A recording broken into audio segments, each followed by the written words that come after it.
Hello friends, welcome back to part 11 of my Tesla earnings forecast video review series for 2022 Q4.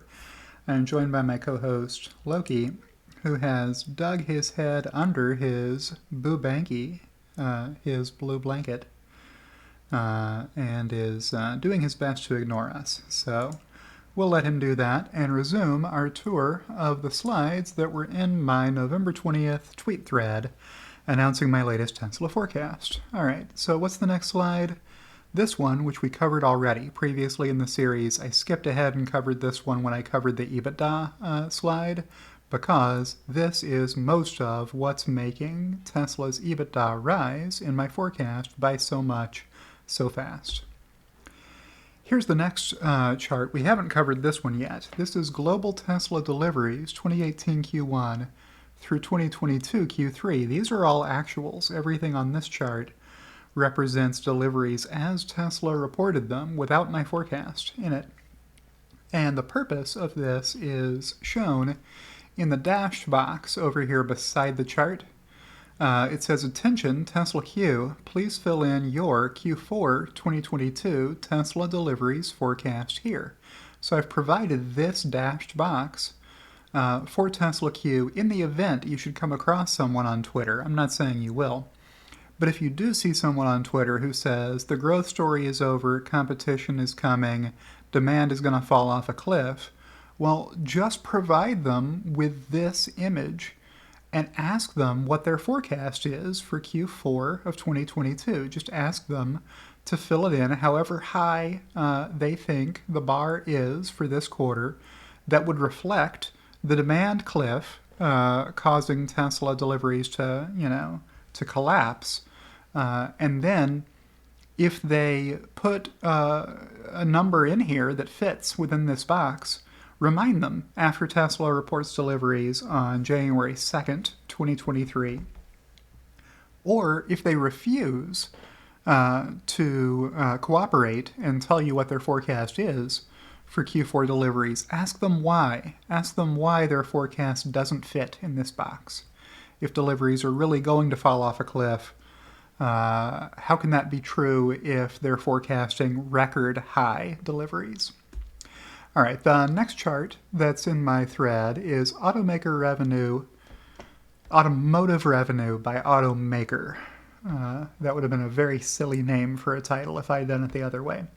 So yeah, automotive revenue by Automaker. A lot of companies have other kinds of revenue. Tesla's one of them. Tesla has services and other revenue and energy division revenue. So those were thrown out of this chart for Tesla and for every other automaker. So even footing, hey, only counting the revenue from selling cars, new cars. How much revenue is there? And this is a logarithmic scale in billions of US dollars. So the middle of the page on this scale is $100 billion, with 10 billion down here and 1,000 billion up here. 1,000 billion is $1 trillion, and nobody's close to $1 trillion worth of automaker revenue.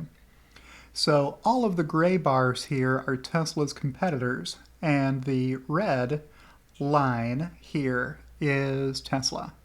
So check it out, Tesla in 2021 making strides past these two. So Tata, that's Jaguar and Land Rover, and Volvo. Volvo includes Polestar. So yeah, check it out. Tesla has a diagonal line, and nearly everybody else on a logarithmic scale is showing basically a horizontal line. Great Wall has some growth, but it's easier to grow more from a lower base. So, yep, that's what they're doing. And how much will Tesla's revenue be in 2021? Well, we just saw in a previous video that I'm forecasting $83.6 billion worth of revenue for the full year 2022 almost. Where would that number be? Higher than these. So Tesla, once I can update this for 2022 with every automaker's revenue from factorywarrantylist.com, if my source updates their data, then this is going to be a very compelling chart showing that Tesla is not succumbing to the competition. Tesla is rapidly passing the competition, and there's not very many companies still ahead of Tesla. But they need to look out. And I'll save those other videos, those other charts for future videos. So with that, I will say if you've enjoyed today's video, click the like button. If you're not subscribed to my channel already, go ahead and subscribe to my channel and click the notification bell to get alerts when I publish fresh content. Thank you to everyone who finds value in what I'm doing and has shown their thanks by supporting me. I recommend Patreon for that to get the most benefits, but there's also some cool perks to join my YouTube channel as well. And a special thank you to Kathy Kitchler and Halter Ferguson Financial, my executive producers. And I'll see you in the next one.